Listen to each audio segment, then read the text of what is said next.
Oi pessoal, tudo bem com vocês? Bem-vindo a mais um vídeo, bem-vindo a mais um arquivo misterioso. Já deixa o like aqui pra mim no começo do vídeo, que ajuda o canal bastante a crescer e alcançar novas pessoas.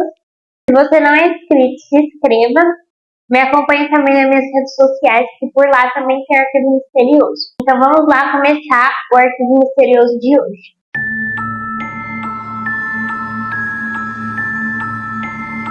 No arquivo misterioso de hoje, a gente vai contar a história da Natasha Campuche, que viveu 8 anos de cativeiro. Natasha Maria Campuche nasceu em 17 de fevereiro de 1998 em Viena, na Áustria, filha de Ludwig Koch e Brigitta Stirning. E na infância ela não tinha uma boa relação com a mãe dela. Ela dizia que a mãe dela era muito durona e que não demonstrava sentimentos. E a Natasha descrevia ela como pouco afetiva, decidida, difícil de demonstrar afeições. Já o pai dela era muito carinhoso e brincalhão. Ele era dono de uma padaria e tinha problemas com o álcool. E ela tinha 2 irmãs mais velhas, filha do primeiro casamento da mãe dela. As irmãs dela tratavam ela como um bebê desde quando ela nasceu até os 10 anos dela. Tanto que as irmãs sempre levavam ela para passear, colocavam ela no carrinho de bebê e tudo mais, dizendo que estavam treinando para quando elas fossem mães. A mãe da Natasha engravidou aos 18 anos da primeira filha. Depois, quando ela teve a Natasha, ela tinha 38 anos, então ela teve que trabalhar muito para sustentar a primeira filha e amadurecer bem mais rápido, porque ela teve ela muito nova e não teve ajuda também do pai das filhas. A Natasha se sentia confortável apenas na casa da avó materna dela e ela era bem mimada por lá. Ela era mimada com chocolate e andava também de bicicleta e colhia algumas framboesas e amoras que tinham ali perto da casa da avó dela. E aos 10 anos a Natasha era uma comilona compulsiva, ela comia bastante porque ela ficava bastante sozinha. Então, para preencher a solidão, ela acabava comendo bastante. E ela comia bastante e assistia vários documentários sobre crimes que estavam acontecendo ali na região de Viena. Nessa época estava tendo vários sequestros, várias coisas do tipo, com crianças e até adolescentes. Então ela passava a maior parte do tempo assistindo e também ficava muito assustada com tudo aquilo. Os pais da Natasha acabaram se separando, ela tinha apenas 5 anos. E ela passava algum tempo, a maior parte do tempo das férias, na casa do pai dela. Na manhã de 2 de março de 1998, a Natasha brigou com a mãe dela e saiu de casa muito nervosa e muito frustrada. Elas acabaram tendo uma briga e a Natasha saiu de casa sem se despedir da mãe dela. O que ela sempre fazia, ela sempre dava um abraço e um beijo de despedida, mas nesse dia ela saiu sem falar nada com a mãe dela porque elas tinham brigado.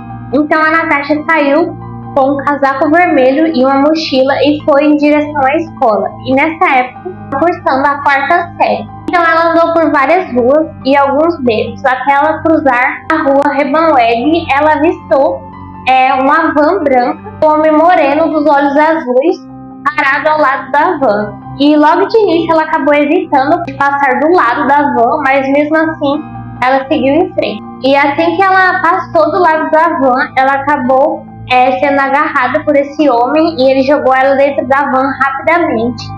E a van já estava com a porta aberta. Nos primeiros dias do sumiço da Natasha, foram usados vários cães farejadores, apareceu em vários jornais que ela tinha desaparecido e também colocaram vários cartazes. A garotinha de 12 anos, ela falou para a polícia que ela viu a Natasha sendo colocada numa van por 2 homens.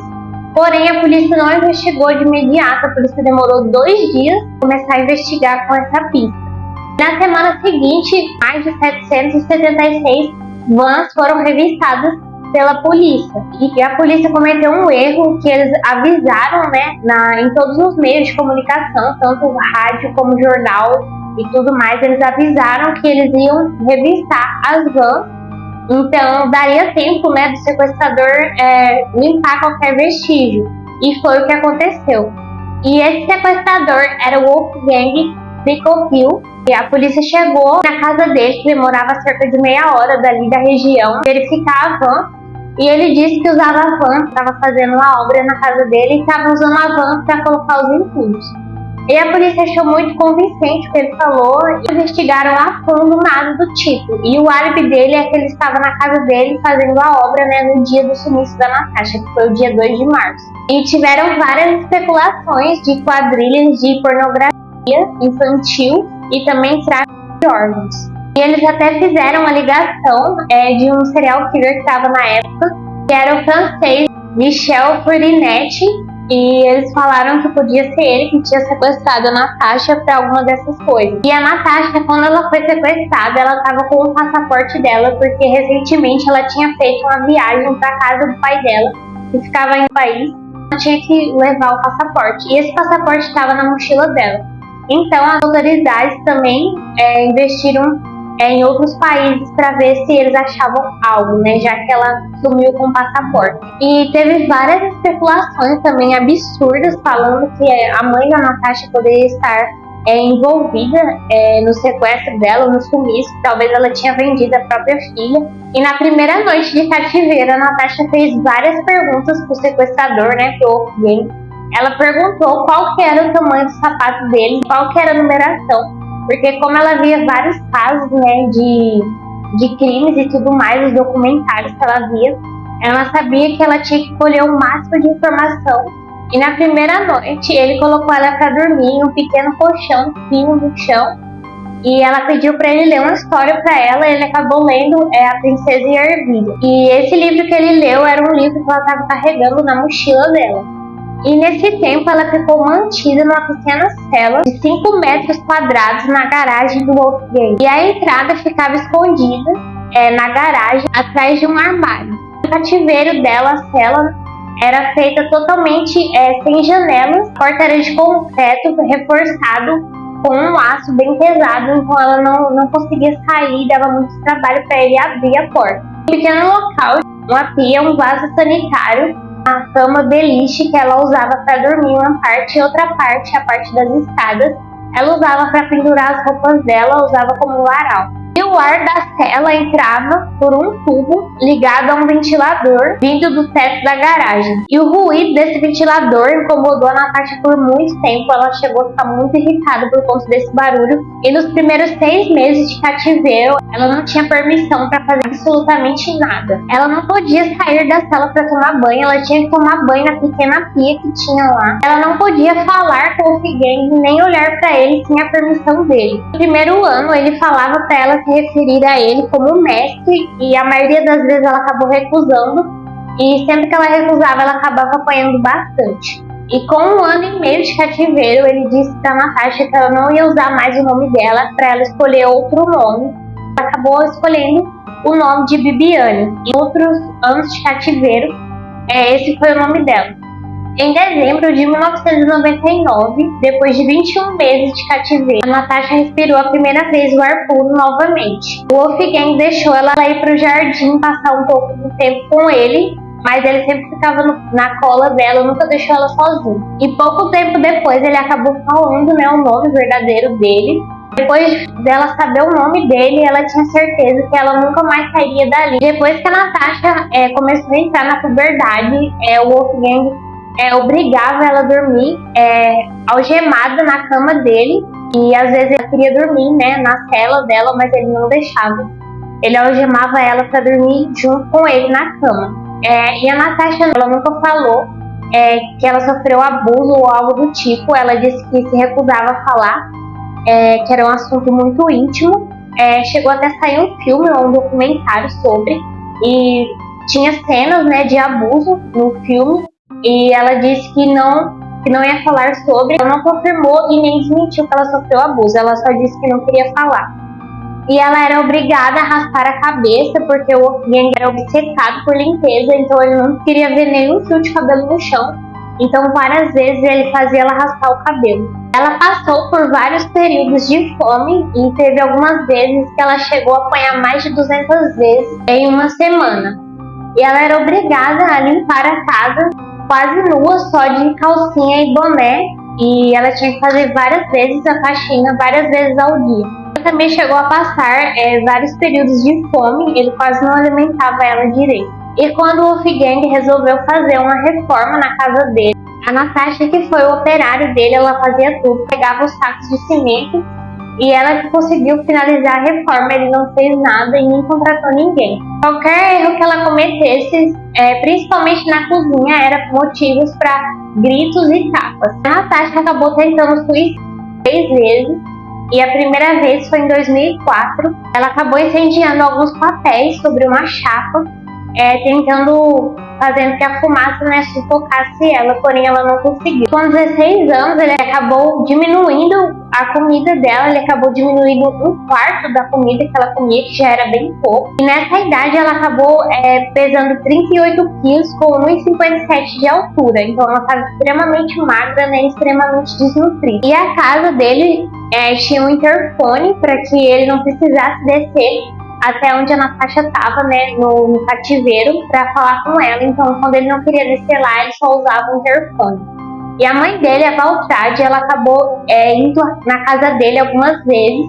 E ela disse depois, né, de alguns anos, que ela nunca tinha notado nada de diferente. Às vezes ela percebia a arrumação das coisas com um toque feminino, mas que ela não desconfiou de nada e nunca questionou o Wolfgang de nada. Depois dos primeiros anos, a Natasha acabou tendo acesso ao restante da casa. Enquanto o Wolfgang saía para trabalhar, ela podia ficar no andar de cima, né, fora da cela. Mas assim que quando ele chegava do trabalho à noite, ele já colocava ela na cela de novo.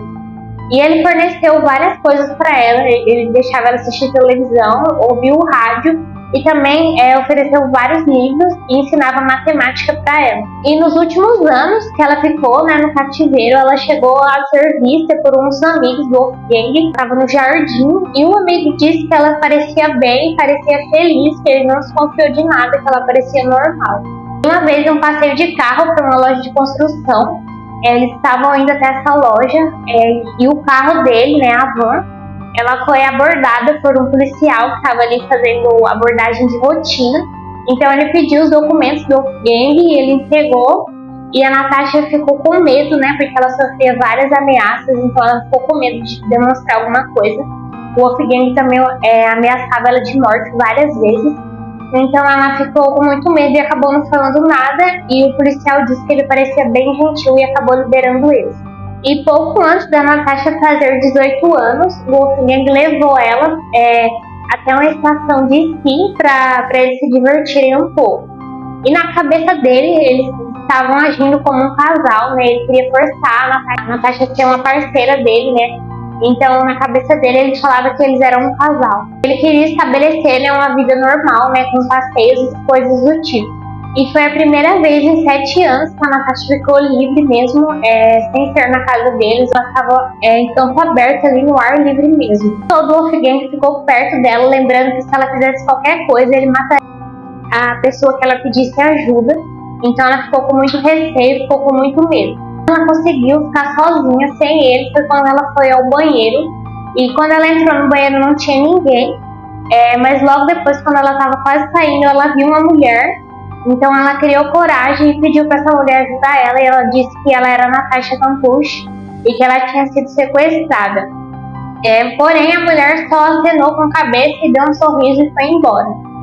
E a Natasha, ela ficou muito triste, né? Ela ficou chocada porque o Wolfgang sempre falava para ela que ela já tinha sido esquecida, que a família dela não estava procurando por ela mais, que a mídia já tinha esquecido dela e que ninguém se importava, né? E depois disso ela começou a acreditar que era verdade, né? Porque a mulher não quis ajudar ela. Mas depois ela acabou descobrindo que essa mulher que ela viu no banheiro, ela era holandesa, então ela não entendia a língua deles, por isso que ela não conseguiu ajudar ela.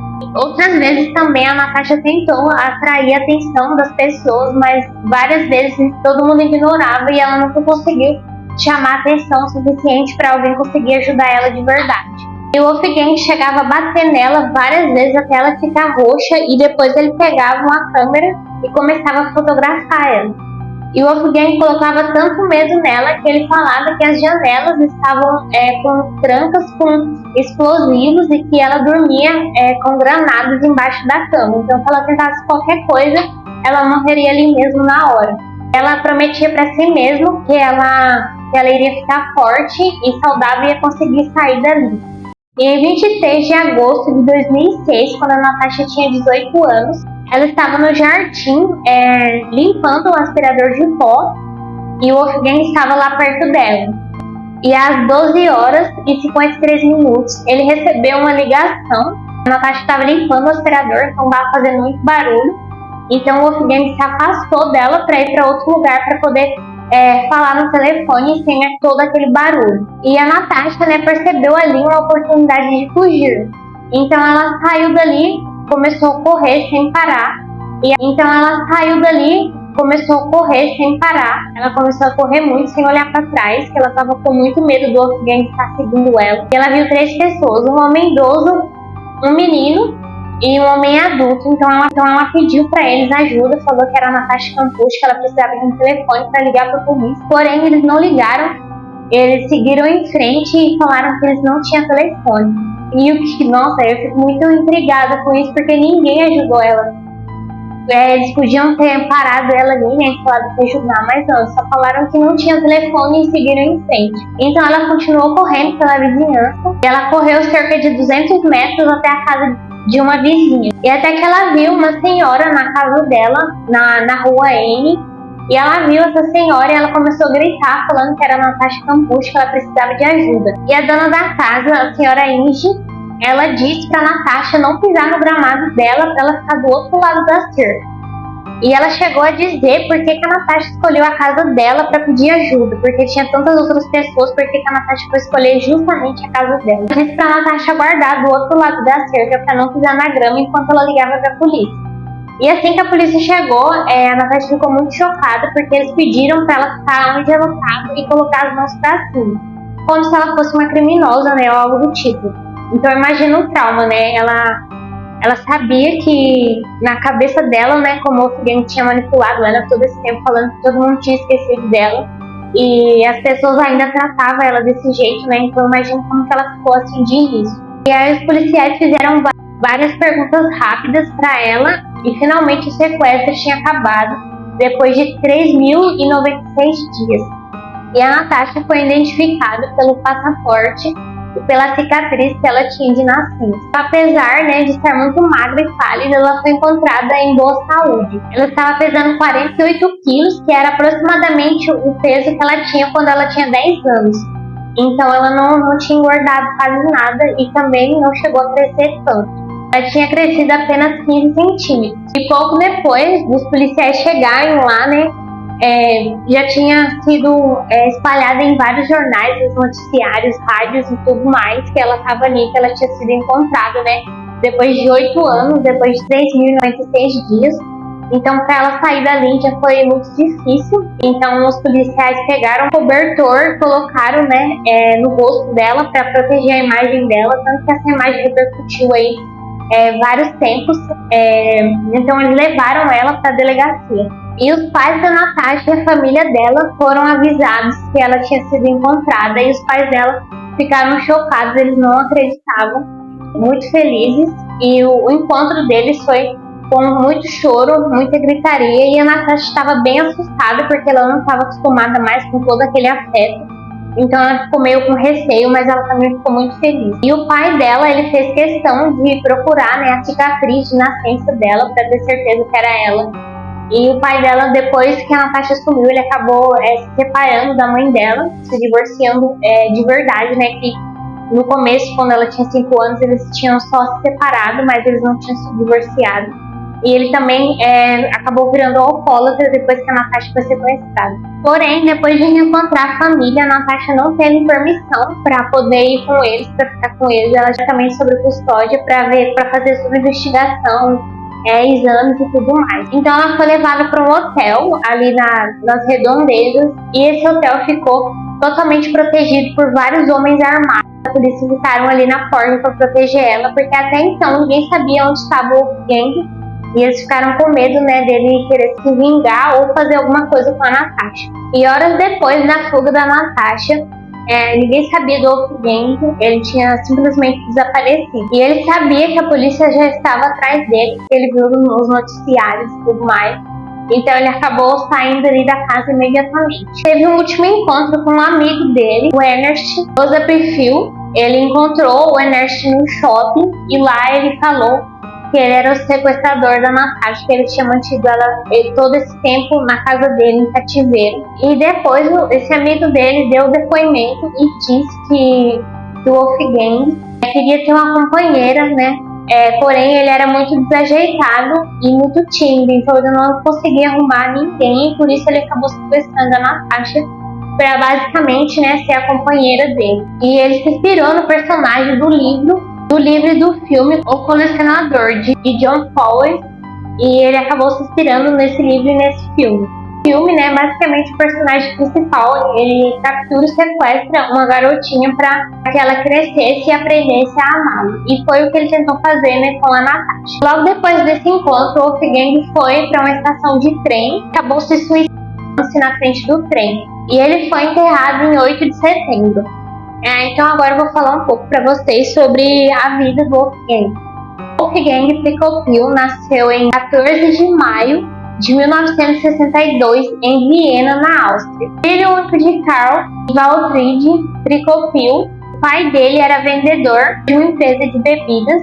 A mãe dele era vendedora de sapatos. Durante algum tempo, o Wolfgang trabalhou na Siemens. Depois ele saiu do emprego e começou a trabalhar como autônomo, fazendo pequenas reformas em algumas casas. E a casa dele, na Reine e 360, pequena cidade dos subúrbios de Viena, pertencia anteriormente ao avô dele, o Oscar, que comprou depois da Segunda Guerra Mundial, no período da Guerra Fria. E o Oscar acabou construindo, né, abrigo antibombas, depois o cativeiro da Natasha. E voltando para a história da Natasha, nos primeiros dias ela passou por uma ala psiquiátrica para ver se estava tudo bem com ela. E o sequestro da Natasha teve duas falhas na investigação.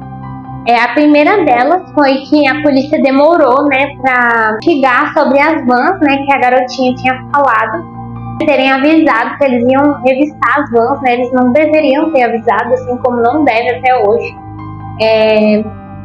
A falha foi que eles não pediram para a garotinha o retrato falado do sequestrador, eles não pediram. Se eles tivessem pedido, logo eles iam encontrar o Wolfgang. Tanto que depois que a Natasha foi encontrada, que nos jornais e tudo mais, as fotos do sequestrador da Natasha, essa garotinha, que já era uma mulher, ela acabou falando que se eles tivessem mostrado uma foto do Wolfgang, ela teria reconhecido na hora, porque ela se lembrava exatamente de como ele era. E também, os policiais não pediram um álibi pro Wolfgang, eles só foram até a casa dele. Ele falou que ele estava na casa dele no dia 2, fazendo a reforma, que ele ficou em casa, que ele não saiu. E o policial depois falou que ele não pediu mais nada de informação, nem álibi, porque o Wolfgang pareceu gentil e concordou em falar normalmente, e não hesitou em nenhum momento. E também teve ligação anônima de um homem dizendo que a redondeza ali da vizinhança dele tinha um homem muito estranho, que ele era solitário e que amizade com crianças, que ele poderia ser um possível pedófilo, que ninguém nunca tinha visto ele com nenhum e que ele era muito estranho. E se a polícia tivesse pegado mais informações sobre, eles iam chegar até o Wolfgang, e na real essa denúncia anônima era sobre o Wolfgang mesmo. Então, se eles tivessem ido a fundo, eles tinham também encontrado o Wolfgang e encontrado a Natasha. E várias pessoas falaram que a Natasha tinha desenvolvido a síndrome de Estocolmo, que basicamente é quando a vítima de sequestro ou cárcere tem sentimentos, né, do sequestrador. E não foi o caso da Natasha, né? Mas as pessoas e especialistas também falaram. Tanto que o que mais gerou esse comentário foi quando contaram para Natasha que o Wolfgang tinha morrido, e ela começou a chorar muito. Ela disse que ela tinha muita pena dele, a única coisa que ela conseguia sentir dele era muita pena. A Natasha acabou escrevendo livros, e também tem um documentário sobre, e também tem um filme, mas no livro a Natasha falou que ela não conseguia sentir ódio dele, que a relação deles era complexa demais, que a mão que batia nela também era a mão que alimentava e que vestia ela e cuidava. Ele permitiu ela aprender várias coisas, viver também, porque a qualquer momento que ele pudesse, ele poderia ter matado ela, e ele acabou não matando, né? Então ela disse que não sentia só ódio por ele, ela não sabia o que sentia, que a relação deles era complicada. E ela acabou escrevendo também livros, as entrevistas assim que ela foi libertada, né, assim que ela conseguiu fugir. Tem alguns filmes também sobre ela, vou estar deixando aqui na tela e na descrição para vocês. Então esse é o Arquivo Misterioso de hoje. Então agora eu vou dar minha opinião para vocês. Esse caso é um caso muito complexo, né? A Natasha sofreu bastante, né? Tiraram a infância dela, né? E a adolescência. Eu acho que a polícia também cometeu vários erros, tanto que ela poderia ter sofrido bem menos, né? Se eles tivessem investigado no começo. Talvez ela não teria passado nem um ano lá no cativeiro com alguém. Sobre o abuso que ela falou que não sofreu também, eu acho que ela tem todo o direito de não falar, né? Então, assim, bem delicado. E eu acho mesmo, eu concordo com o que ela falou, que a relação deles era bem complicada, tanto que ela tinha algum sentimento por ele, né? Ela disse que tinha pena, mas que ela ficou muito triste quando ele morreu. E também a gente tem que pensar que ele foi a única companhia dela, né, todo esse tempo, né, 8 anos, ela ficou longe da família, ela cresceu sem a família dela, e praticamente ele foi meio que a família dela, né, então é bem difícil entender os dois lados. Eu acredito que o Wolfgang tinha que ter pagado, né, no peso, né, não sofreu pelo que ele fez, e eu acho que ele tinha que ter sido preso. Se ele teve a coragem, né, de fazer tudo isso, ele tinha que enfrentar, sim, a prisão, mas não foi o que aconteceu, infelizmente. E fiquei revoltada com as pessoas que a Natasha pediu ajuda, né, com a mulher que era turista não, porque ela não sabia, né, não entendia a língua dela, mas eu fiquei indignada com as pessoas que ela pediu ajuda, né, com os homens. E também com a senhora, né? Como assim não pisaram o gramado dela? Ela acabou de sair do sequestro do cárcere. A pessoa falar isso. Esse é um caso muito triste, muito complexo, né? A Natasha sofreu bastante. Eu acho que ela é uma mulher muito forte. Tanto que agora ela fez livros e ela vive disso, várias coisas. Tem várias coisas legais depois sobre o que ela fez. Mas é um caso com final feliz, né? Ainda bem que ela conseguiu sair, que ela conseguiu recomeçar a vida dela. Eu quero saber também a opinião de vocês, tá bom? Já deixa o like aqui pra mim. Se você não é inscrito, se inscreva. Me acompanha também nas minhas redes sociais. Então é isso. Um beijo e até o próximo vídeo.